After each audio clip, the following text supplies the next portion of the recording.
सेठ घमंडी लाल के दादाजी अंग्रेजी सरकार में थे। अंग्रेजी सरकार ने एक बार भारतीय सैनिकों को चाइना भेजा था, अपना सपोर्ट दिखाने के लिए, लड़ाई करने के लिए वहाँ पे भेजा था। तो वहाँ पे जब उनके दादाजी वहाँ पे गए, तब उन्होंने एक चाइनीज़ इंसान के घर में जाके देखा कि बहुत सारे ड्रैगन के मुखौटे रखे हुए हैं। उन ड्रैगन के मुखौटे के ऊपर चाइनीज़ में एक पर्ची लिखी हुई थी। उस पर्ची पे लिखा था ड्रैगन का असली खजाना। तो सेठ घमंडी लाल जी के दादाजी जब वहाँ पे वापस लौटे, तो उन्होंने अपने पोते सेठ घमंडी लाल को इस बारे में बताया। तो सेठ घमंडी लाल जी बचपन से ही उस खजाने का सपना देखते थे। तो बड़े होने के बाद सेठ घमंडी लाल जी जैसे ही 18 साल के हो गए, वो सब कुछ अपना बेच बाच के चाइना चले गए और वहाँ पे खोजने लगे ड्रैगन का असली खजाना।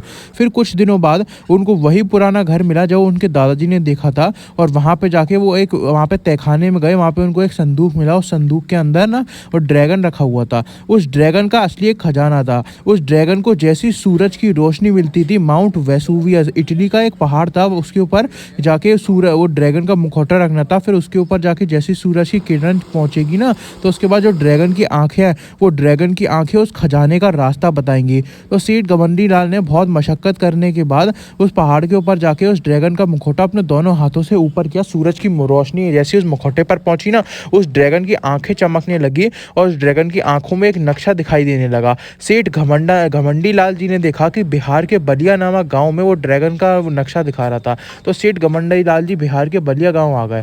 बिहार के बलिया गांव में आकर उन्होंने देखा कि चौराहे के बीचों बीच एक वो जो लाल बत्ती होती है ना, ट्रैफिक लाइट होती है, ट्रैफिक लाइट के बीचों बीच वो इशारा कर रहा था वो ड्रैगन। तो ट्रैफिक लाइट के बीचों बीच तो दिन में वो कुछ कर नहीं सकते थे, तो रात को सेठ घमंडी लाल जी ने ट्रैफिक लाइट के नीचे खोदना चालू कर दिया।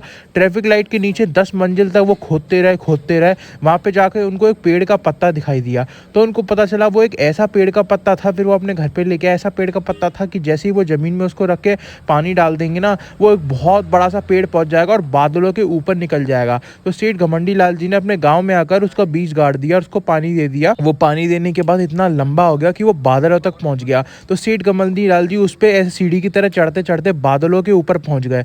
बादलों के ऊपर उन्होंने देखा कि वहां पे तो 20-20 फुट लंबे लंबे इंसान थे, और उनसे बच बचाकर सेठ घमंडी लाल जी उनकी दुनिया में पहुंच गए। उन्होंने देखा कि वो इतने बड़े बड़े